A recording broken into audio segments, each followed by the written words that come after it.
Next अब हमारे इसमें आगे टॉपिक आता है, सबसे पहले आपका टर्म इंपॉर्टेंट आता है परचेजेस। परचेजेस का मतलब जैसे आपने क्या लिखा हुआ है, it is used for the term goods. Purchases जो हम वर्ड यूज करते हैं सिर्फ हम अपने गुड्स के लिए यूज करते हैं, अपने स्टॉक के लिए यूज करते हैं। बेसिकली जो हम कोई भी चीज चाहे हम खुद बना रहे हैं, मैन्युफैक्चर कर रहे हैं, या हम किसी से ट्रेड कर रहे हैं, मतलब कहीं एक जगह से सामान लेके दूसरे को बेच रहे हैं, उनको हम गुड्स कहते हैं। और सिर्फ गुड्स के लिए ही हम सिर्फ वर्ड परचेजेस यूज करते हैं। हम अगर अपना कोई एसेट खरीद रहे हैं, कुछ कर रहे हैं, उनके लिए हम परचेजेस वर्ड यूज नहीं करते। ये आपको ध्यान रखना है। सिर्फ अकेला गुड्स के लिए ही आपका परचेजेस वर्ड यूज होता है आपका, चाहे आप खुद बनाओ चाहे आप ट्रेडिंग करो, ठीक है। तो उनके लिए हम आपका वर्ड यूज करते हैं परचेज, मतलब whenever we purchase the good, अगर हम गुड्स खरीद रहे हैं, स्टॉक खरीद रहे हैं, उसको हम परचेजेस कहते हैं उसको। क्लियर। उसके बाद इसमें एक वर्ड आता है परचेज रिटर्न। अभी नाम से पता लग रहा होगा, मतलब गुड्स रिटर्न टू सप्लायर। अब मुझे कोई चीज पसंद नहीं आई या सही नहीं लगी या ज्यादा आ गई, कुछ भी कोई भी कारण हो सकता है आपका, जब हम अपने गुड्स को वापस कर देते हैं सप्लायर को, उसको हम क्या कहते हैं, आपका परचेज रिटर्न कहते हैं। उसके बाद नेक्स्ट आपका इंपॉर्टेंट टर्म आता है सेल्स। सेल्स इसका मतलब क्या मतलब होता है कि जब हम किसी चीज की ओनरशिप बेचने वाले से सामने खरीदने वाले पे ट्रांसफर होती है, उसको हम सेल्स कहते हैं। सेल्स भी वर्ड हम सिर्फ किसके लिए यूज करते हैं, सिर्फ और सिर्फ गुड्स के लिए यूज करते हैं। अगर हम कोई अपना एसेट बेच रहे हैं, कुछ कर रहे हैं, उनके लिए हम सेल्स वर्ड यूज नहीं करते। ध्यान रखना, सिर्फ गुड्स के लिए। अगर आप गुड्स को खरीदे हो तो परचेज वर्ड यूज किया जाएगा, अगर आप गुड्स को बेच रहे हो तो उनके लिए सेल वर्ड यूज करा जाएगा। उसी से रिलेटेड एक वर्ड है आपका सेल रिटर्न, जिसका मतलब है आपका अगर किसी कस्टमर ने हमें चीज वापस कर दी तो उसको हम क्या कहते हैं, सेल, कि हमारी सेल रिटर्न आ गई, वापस आ गई आपकी, ठीक है। इसके बाद आपका नेक्स्ट टॉपिक आता है कि स्टॉक या स्टॉक इन ट्रेड क्या होता है। बेसिकली इनमें स्टॉक का मतलब क्या होता है, मेरे पास जो माल इकट्ठा मेरे पास पड़ा है, मेरे पास गोदाम में, उसको हम क्या कहते हैं, स्टॉक कहते हैं। तो स्टॉक मींस आपके जो भी आपने गुड्स खरीदे हैं रीसेल के लिए, या कोई भी आपका जो सामान बच गया दिन के एंड में या साल के अंत में, उनका भी जो माल होता है उसको हम क्या कहते हैं, स्टॉक कहते हैं। स्टॉक आपका दो टाइप्स का हो सकता है, एक ओपनिंग स्टॉक, एक क्लोजिंग स्टॉक। ओपनिंग का मतलब होता है बेसिकली जो मेरा कल का बचा हुआ माल, कल के बचे हुए माल को हम क्लोजिंग कहते हैं। और उसी माल को जब हम अगले दिन जब अपने दुकान को ओपन करते हैं या बिजनेस को शुरू करते हैं, नया अकाउंटिंग में एंटर करते हैं, उसको हम क्या कहते हैं, ओपनिंग स्टॉक कहते हैं। बेसिकली पिछले साल का जो क्लोजिंग है वो नेक्स्ट ईयर का आपका क्या होता है, ओपनिंग होता है। ध्यान रखना, ये सिर्फ स्टॉक वर्ड्स किनके लिए यूज होता है, सिर्फ और सिर्फ गुड्स के लिए यूज होता है, आपको ये चीज ध्यान रखनी है। इसके बाद हमारा मेन इंपॉर्टेंट वर्ड आता है इन्वेंट्री। अब बहुत लोग कहते हैं स्टॉक और इन्वेंट्री तो एक ही चीज है, नहीं। इन्वेंट्री जो है आपकी ग्रेटर टर्म है, वाइडर टर्म है as compare to stock.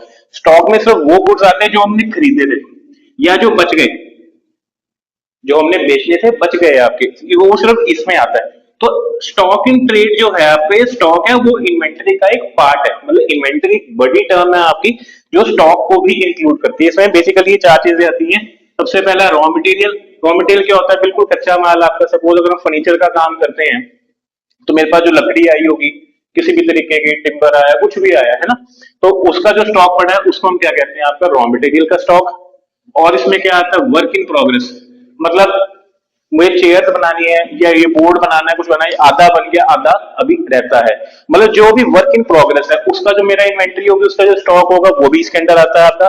And तीसरा आपका फिनिश गुड्स, मतलब जो बिल्कुल रेडी टू यूज है। सपोज मैं ये मार्कर की बात करता हूँ, आपका ये मार्कर बिल्कुल बन के तैयार है, रेडी टू यूज है, तो इसको हम क्या कहेंगे, आपका फिनिश गुड्स कहेंगे। और बाकी जो हमने गुड्स खरीदे थे रीसेल के लिए या उनमें से जो बच गए हैं आपका, ठीक है, इन चारों को मिला के हम क्या कहते हैं, आपका इन्वेंट्री कहते हैं। तो inventory is a wider term than stock, ये आपको ध्यान रखना है हमेशा।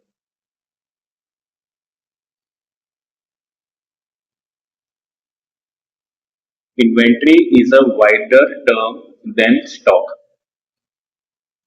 इट इंक्लूड्स स्टॉक, ये स्टॉक को भी इंक्लूड करती है।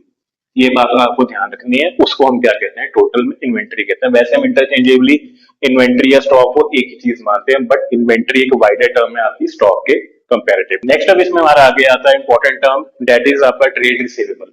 अब ट्रेड रिसीवेबल आपके नाम से पता लग रहा है, मतलब रिसीव करना समथिंग, जो किसी से पैसा हमें लेना हो। बेसिकली क्या मतलब है इसका, amount to be receive in reference to the sale of goods या सर्विसेज। अगर हमने कोई किसी को कोई गुड बेचा है या हमने कोई सर्विसेज किसी को रेंडर की है, उसके बदले में जो मुझे पैसा आना है वो हम कहाँ रिकॉर्ड करते हैं, ट्रेड रिसीवेबल्स में रिकॉर्ड करते हैं।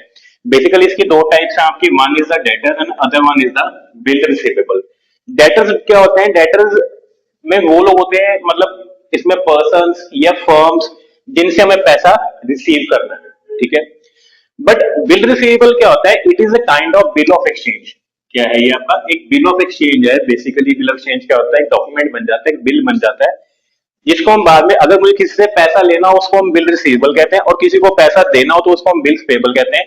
यहाँ पे वो बंदा इसको एक्सेप्ट करता है, लिखता है उस पर डेट कि हाँ, या मैं आपको इस तारीख को इतना पैसा आपको दे दूंगा, ठीक है।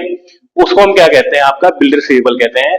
तो वेन एवर कोई अगर एक्सेप्ट करेगा देने वाला उसको, तो वो बिल रिसीवेबल बन जाता है हमारे लिए। अगर मैं किसी को एक्सेप्ट करता हूँ कि मैं आपको पैसा इतनी तारीख को दे दूंगा, तो वो क्या बनता है, आपका बिल्स पेबल बनता है, और ये फ्यूचर डेट के लिए होता है, आने वाले समय में। इसका मैक्सिमम टाइम है वो 1 साल का हो सकता है, इससे ज्यादा का बिल नहीं बन सकता आपका। एक दिन से लेके आपका 12 महीने के बीच का ही इसका टाइम पीरियड रहता है आपका। वो होते हैं आपके बिल रिसीवेबल। दोनों ही हमारे क्या चीजें हैं, हमारे एसेट्स हैं ये ट्रेड रिसीवेबल्स, कि जहां से हमें पैसा आना होता है अभी आपका। उसी प्रकार से आपका ये होता है ट्रेड पेबल्स। ट्रेड पेबल वही amount to be paid in reference, और मैंने कोई गुड्स खरीदे हैं या मैंने किसी से सर्विसेज ली हैं, उनके बदले में जो मुझे अभी लोगों को पैसा देना है, उसको हम क्या कहते हैं, यहाँ पर ट्रेड पेबल्स कहते हैं। ये भी सेम 2 टाइप्स का होता है, one is the creditor and other one is the bills payable. अगर हम बिल एक्सेप्ट करते हैं किसी से कि हाँ, मैं आपको पैसा इस तारीख को दे दूंगा, आने वाले 2 महीने बाद दे दूंगा या 3 महीने बाद दे दूंगा, तो वो बिल पेबल बन जाता है हमारे लिए, उसके लिए बिल रिसीवेबल होगा। एंड अगर मुझे किसी पर्सन या फर्म को पैसा देना है, उसको हम क्या कहते हैं, आपका क्रेडिटर कहते हैं। बेसिकली ये काइंड ऑफ सिक्योर्ड होता है और ये अनसिक्योर्ड होते हैं ज्यादातर। उसके बाद तीसरी चीज हमारी आती है वाउचर, ठीक है। इसको आगे डिटेल में पढ़ेंगे, चैप्टर आएगा पूरा इसके बारे में आपका, वाउचर डिटेल में पढ़ेंगे। सोर्स डॉक्यूमेंट्स का एक चैप्टर आपको उसमें आता है। बेसिकली वाउचर है क्या, वाउचर एक ऐसा डॉक्यूमेंट है, जब भी कोई ट्रांजेक्शन होती है तो उसका बेसिस ही है, आधार ही है, इसके बेसिस पे ट्रांजेक्शन आपकी रिकॉर्ड की जाती है।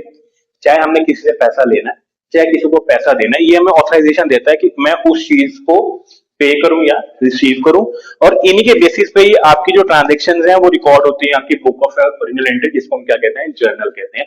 तो बेसिकली ये बेसिस है। तो आपको सिर्फ ये समझना है कि भी हर कंपनी अपने अपना वाउचर अलग बनाती है, अपने अपने नाम से उनके प्रिंटेड होते हैं, जो वो साइन करके देती हैं जी ये ट्रांजेक्शन हुई है। तो वाउचर आपके 2 टाइप्स के होते हैं, एक डेबिट, एक आपके क्रेडिट वाउचर। कि जब पैसा हमें आना है तो वाउचर बनेगा, जब पैसा हमें देना है तो वाउचर बनेगा आपका। तो ये आपकी 3 हमारे महत्वपूर्ण टाइप्स है। नेक्स्ट अब इसमें हमारा अगला टॉपिक आता है डेट इज डिस्काउंट। बड़ा इंपॉर्टेंट टर्म है। डिस्काउंट बेसिकली क्या होता है, कोई भी सेलर जो हमें अलाउंस में कुछ छूट दे देता है, उसको हम क्या कहते हैं, डिस्काउंट कहते हैं। बट डिस्काउंट आपका 2 टाइप्स का होता है, one is the trade discount and other is the cash discount. अब दोनों में फर्क क्या है, फर्क ये है, जो ट्रेड डिस्काउंट आपका होता है बेसिकली वो पक्का होता है कि भैया हमें हर बार मिलना ही मिलना, उसमें कोई लिमिट नहीं होती कि अगर आप 10,000 का सामान खरीदोगे या 1,000 का खरीदोगे या लाख का खरीदोगे, 10 लाख का खरीदोगे तब मिलेगा, ऐसा नहीं है। ये डिस्काउंट कैसा होता है, पक्का होता है कि अगर मैं यार इस होलसेलर से या इस एजेंट से मैं सामान लूंगा, तो वो मुझे पता है कि मुझे हर बार 10% टोटल पे डिस्काउंट देता है। चाहे मैं 100 रुपए का सामान खरीदूं, 1,000 का, 10,000 का, चाहे 1 लाख रुपए का, मुझे 10% डिस्काउंट मिलेगा ही मिलेगा। तो मेरे लिए वो डिस्काउंट नहीं होता, बिकॉज मुझे ऑलरेडी पता है कि वो सामान मुझे 1,000 की चीज 900 में ही पड़ेगी, ठीक है। बट कैश डिस्काउंट कब होता है, ये हमें तब मिलता है अगर हम किसी को कैश पे कर दें इमीडिएटली, कि हाँ मैं आपको पैसा देने को तैयार हूं, या कोई ऑफर चला रहा हूं कि अगर आप ये पैसा 48 आवर्स में पे कर देते हैं तो आपको एक्स्ट्रा 5% डिस्काउंट मिलेगा। तो वो मेरे लिए अचानक मिली हुई चीज है, तो वो मेरे लिए एक्चुअली क्या होता है, फायदा होता है, तो इसको हमें दिखाना पड़ता है। तो ये ट्रेड डिस्काउंट तो मुझे पता है मुझे मिलना ही है, इसलिए ये फिक्स्ड होता है। पहली बात, ये फिक्स नहीं होता, पता नहीं आपको कितना मिलेगा। ये परमानेंट है, हर बार मिलना ही मिलना। ये टेम्परेरी है, जब अगर वो कोई भी ऑफर निकालेगा तो वो हमें प्रोवाइड करेगा। ये हम रिकॉर्ड नहीं करते क्योंकि मुझे पता है 100 की चीज वो 90 की पड़ती है, मैं 90 ही दिखाऊंगा उसमें आपका, ठीक है। बट ये हम दिखाते हैं क्यों, क्योंकि अगर मुझे पता है 90 की चीज है, मुझे उसको 50% डिस्काउंट और मिल गया, मेरे को फायदा हो गया कि हाँ मुझे 90 की चीज 81 में पड़ी है आपकी, ठीक है। तो ये बेसिक डिफरेंस आपका किसमें, डिस्काउंट में, जिसमें 2 टाइप्स है, trade discount and cash discount. Trade discount show नहीं करना होता क्योंकि हमें पता होता है मिलने वाला है। कैश डिस्काउंट में पता नहीं होता, इसलिए हम उसको शो करते हैं। इसमें हमारा आगे आता है डिस्काउंट के बाद आपका रिबेट। क्या होता है, रिबेट का मतलब होता है reduction in the value of goods other than trade और कैश डिस्काउंट। मतलब ट्रेड और कैश डिस्काउंट के अलावा जो हमें गुड्स में कुछ मतलब हमारी जो प्राइस में हमें कमी मिलती है, हमें रिडक्शन मिलता है, उसको हम रिबेट कहते हैं। एग्जांपल के तौर पे सपोज हम कहते हैं मैं कोई फर्नीचर खरीदने गया हूँ, ठीक है जी, मैं टेबल चेयर सब कुछ चाहिए था, तो वहां पर टेबल पड़ा था, वो कहता है उसकी प्लाई खराब है जी सर कि आप ये भी ले जाओ कि भी मैं आपको ये हाफ रेट में दे दूंगा। तो वो जो हमें डिस्काउंट दे रहा है वो किस कारण दे रहा है कि चीज में थोड़ी सी क्या खराबी है आपकी, जो जब चीज में कोई डेंट हो, कुछ हो, कोई भी एनीथिंग, जैसे मतलब कोई चीज खराब हो गई है, पेंट टूट गया, कुछ भी हो गया आपका, तो उसके कारण जो हमें वो उनकी गुड्स की वैल्यू कम हो जाती है, उस वैल्यू कम होने को हम क्या कहते हैं, आपका रिडक्शन कहते हैं, जिसको हम क्या कहते हैं, रिबेट कहते हैं आपका। क्लियर। इसके बाद आपका आता है कि एंट्री क्या होता है। एंट्री का मतलब है when ever transaction is recorded, जब भी हम अपने बुक्स ऑफ एंट्री में ट्रांजैक्शन को रिकॉर्ड करते हैं, उस हर रिकॉर्ड को क्या कहते हैं, हर ट्रांजेक्शन को हम क्या कहते हैं, एंट्री। क्या हमने एंट्री रिकॉर्ड बना, एंट्री रिकॉर्ड कर दो, ये एंट्री रिकॉर्ड कर दो, उसी को एंट्री कहते हैं, ट्रांजेक्शन को रिकॉर्ड किया जाता है। उसके बाद आपकी चीज आती है बैड डेब्ट्स। बैड डेब्ट बेसिकली क्या होता है, मैंने किसी को पैसा दिया और वो क्या हो गया, इरिकवरेबल, मतलब वो पैसा उससे नहीं आएगा, मेरा पैसा मर गया, उसको हम क्या कहते हैं, वर्ड को हम बैड डेब्ट्स कहते हैं आपका। इंस्टॉलमेंट, इंस्टॉलमेंट का मतलब होता है कि बंदा इस पोजीशन में नहीं है कि अपने पैसों को, अपने लोन्स को चुका सके, उसको हम क्या कहते हैं आपका, कि पर्सन इंस्टॉलमेंट हो गया, इसको हिंदी में कहते हैं कि बंदे का दिवाला निकल गया आपका बेसिकली। ठीक है, वो आपका क्या होता है, आपका ये इंसॉल्वेंट हो जाना, कि बंदा क्या है, इंसॉल्वेंट है। उसका सॉल्वेंट क्या होता है, सॉल्वेंट मींस कि भी बंदा इस पोजीशन में है, उसके पास एसेट्स या प्रॉपर्टीज हैं कि अगर उसका पैसा नहीं दे तो वो उनको बेच के अपना जो उधार है उसको चुकता कर सकता है, उसको हम क्या कहते हैं आपका, कि पर्सन सॉल्वेंट है, is in a solvent position to pay his debts. Next आता है स्टोर। स्टोर्स का मतलब होता है हमारे वो मटेरियल जो एक एंटरप्राइज के पास है या ऑर्गेनाइजेशन के पास है अपनी कंजप्शन करने के लिए, मतलब जो उन्होंने माल खरीदा हुआ है जिसमें या उसमें वो माल स्टोर है, कि आपका स्टोर है जो उन्होंने खुद कंज्यूम करना है, लाइक उनका सामान आया हुआ है खाने पीने का या कोई भी एनीथिंग जो उन्होंने ऑयल लिक्विड मंगाए हैं अपनी मशीनरीज में डालने के लिए या प्रिंटर के लिए इंक्स मंगाए, कुछ भी एनीथिंग, कुछ भी हो सकता है।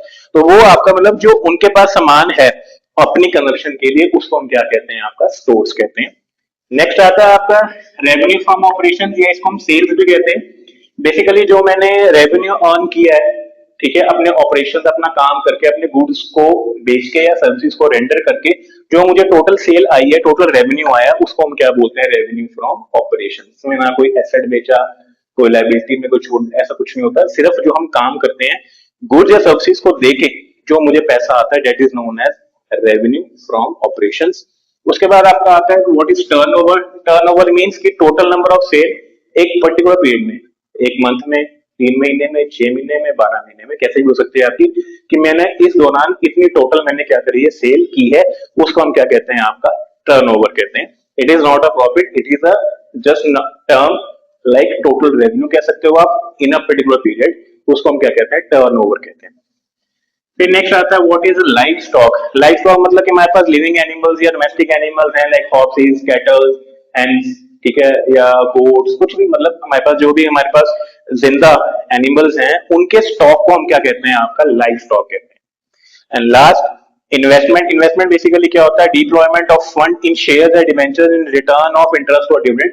मतलब हम एज अ कंपनी जब कहीं पैसा लगाते हैं ताकि मुझे फर्दर वहां से कुछ पैसा जनरेट हो, इनकम जनरेट हो, उस पार्ट को हम क्या कहते हैं, इन्वेस्टमेंट कहते हैं। हम कोई लैंड बिल्डिंग में पैसा लगा सकते हैं, शेयर्स भी खरीद सकते हैं किसी कंपनी के, कोई कंपनी भी खरीद सकते हैं, या कुछ भी कर सकते हैं यहाँ से पैसा अर्न हो, उसको हम क्या बेसिकली क्या कहते हैं, इन्वेस्टमेंट कहते हैं।